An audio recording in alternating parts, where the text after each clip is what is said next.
Shalom, Assalamualaikum warahmatullahi wabarakatuh. Om Swastiastu, Namo Buddhaya, Salam Kebajikan. Perkenalkan, nama saya Revana Milan Virginia Tundu. Saya mahasiswa dari Universitas Pembangunan Indonesia Manado, Fakultas Keperawatan, Program Studi Ilmu Keperawatan, dengan nomor induk mahasiswa 2314201161, kelas A4 semester 3. Dan tujuan saya membuat video ini untuk menuntaskan UAS atau ujian akhir semester dari mata kuliah kewarganegaraan yang berjudul Penyalahgunaan Narkoba dan Alkohol di Lingkungan Kampus dengan dosen pengampu Aprilia Widya Mandai SH MH. Nah teman-teman, sebelum kita masuk ke dalam inti pembahasan yang saya akan bahas, di sini saya akan menjelaskan sedikit tentang apa itu narkoba dan alkohol beserta dampak negatifnya. Nah, kita masuk tentang pengertian narkoba. Seperti yang kita ketahui, narkoba adalah narkotika dan obat-obatan yang bersifat adiktif serta dapat menimbulkan dampak negatif terhadap kesehatan fisik dan mental pada penggunanya.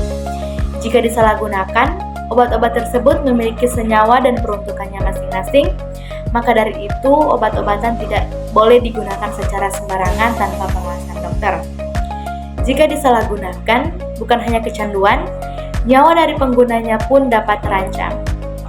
Nah, berikut bahaya dan dampak negatif narkoba. Yang pertama, melemahkan sistem imun. Ternyata narkoba dapat melemahkan imun loh sahabat, bahwa penyalahgunaan narkoba seperti opium, kokain, dan ganja dapat pengaruhi sistem imun baik secara langsung maupun tidak langsung. Ketika sistem imun tubuh melemah, tubuh pun jadi lebih mudah terserang berbagai infeksi penyakit. Yang kedua, rentan terkena AIDS. Masih berhubungan dengan lemahnya sistem imun, setelah tubuh tergantung pada narkoba, tubuh pengguna juga jadi rentan terkena AIDS. AIDS adalah kondisi yang diakibatkan Human Immune Deficiency Virus atau HIV menyerang sistem kekebalan tubuh. Pada pencandu narkoba yang sistem imunnya lemah, virus HIV akan lebih mudah masuk tubuh tanpa perlawanan, berarti lebih bahayanya lagi, penyakit ini dapat menular melalui hubungan seksual dan jarum suntik. Selain itu, ibu yang menderita AIDS juga berisiko menularkan penyakit ini ke anaknya. Dan yang ketiga, gagal jantung. Penyalahgunaan narkoba juga dapat mengganggu kerja jantung. Berdasarkan penelitian yang dipublikasikan The American Journal of Medicine, penyalahgunaan sabu, alkohol, dan opioid dapat meningkatkan risiko gagal jantung. Bahkan peluang mengalami gagal jantung pada pencandu narkoba hampir sama dengan orang yang mengidap penyakit komorbid seperti kelainan irama jantung, penyakit jantung iskemik, dan penyakit ginjal kronis. Yang keempat, gangguan pada otak. Narkoba juga dapat menimbulkan bahaya pada otak karena racun di dalamnya bisa menyerang sel-sel dalam otak. Dalam situasi tertentu, setelah mengonsumsi narkotika terlarang, otak bisa mengalami hipoksia, kekurangan asupan oksigen, dan overdosis. Lebih parahnya lagi, penyalahgunaan narkoba juga bisa membuat otak mengalami dampak lebih serius seperti cedera traumatis, stroke, penyusutan, dan lain-lain. Dampak yang terakhir adalah gangguan sistem pencernaan. Narkoba sintetis seperti ekstasi dapat berbahaya untuk saluran pencernaan karena dapat memicu komplikasi pembuluh darah pada lambung.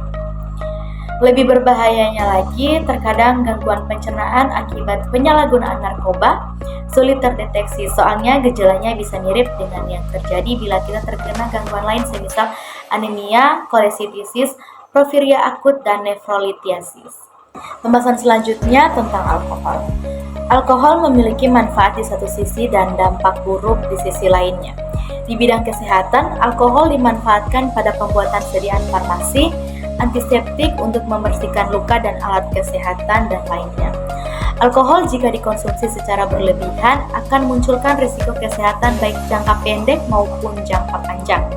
Risiko jangka pendek umumnya muncul selama beberapa jam dengan efek mengantuk, muntah, gangguan penglihatan dan pendengaran, penurunan koordinasi dan penilaian, dan tidak sadar. Penggunaan alkohol dalam jangka panjang dan berlebihan dapat menyebabkan masalah kesehatan, diantaranya sebagai berikut. Yang pertama ada kerusakan hati. Hati memiliki fungsi utama dalam proses metabolisme tubuh, termasuk dalam mengolah alkohol. Konsumsi alkohol dapat menyebabkan hati mengalami stres, peradangan, dan akhirnya menyebabkan penyakit hati alkoholik. Gejala awalnya mungkin tidak terlihat, tetapi seiring waktu, kerusakan hati dapat menjadi permanen dan berujung pada sirosis atau pembentukan jaringan parut pada organ hati sebagai hasil dari kerusakan berkepanjangan. Dan yang kedua, kerusakan pankreas.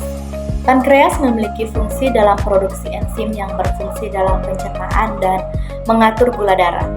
Konsumsi alkohol secara terus-menerus dapat merusak jaringan pankreas, meningkatkan risiko pankreatitis. Yang ketiga, kerusakan otot jantung.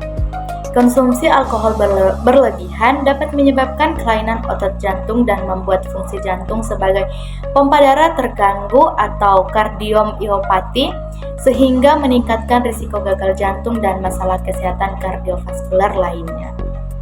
Dan yang terakhir, gangguan sistem saraf pusat. Alkohol memengaruhi sistem saraf pusat, menyebabkan kelelahan, kebingungan, dan penurunan koordinasi. Bahkan konsumsi berlebihan dapat menyebabkan kerusakan permanen pada sel-sel saraf, mengakibatkan gangguan kognitif dan bahkan risiko stroke. Nah teman-teman, kita masuk dalam inti topik pembahasan, di mana sejumlah mahasiswa di salah satu kampus di Gorontalo diduga sedang menggelegar pesta miras, membuat sejumlah mahasiswa, baik alumni maupun aktivitis IAIN Sultan Amai angkat bicara.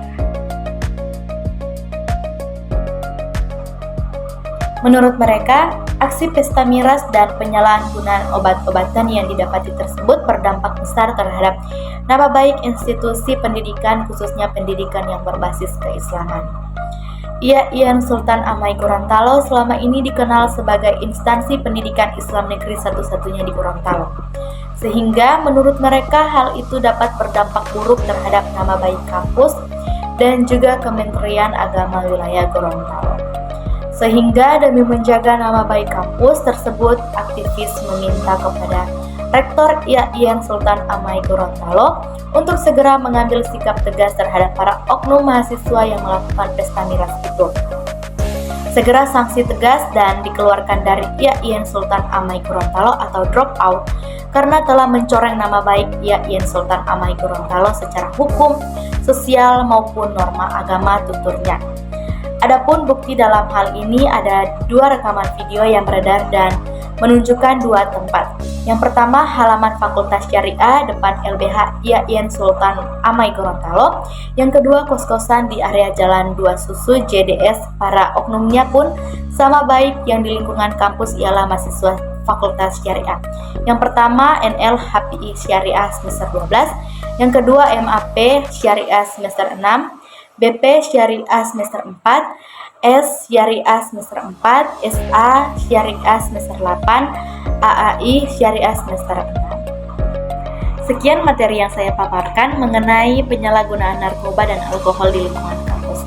Sebelum saya mengakhiri video ini, saya mengajak buat teman-teman semua yang masih bingung dalam mencari universitas atau perguruan tinggi khususnya di bidang keperawatan, mari bergabung bersama kami di Universitas Pembangunan Indonesia Manado. Terima kasih.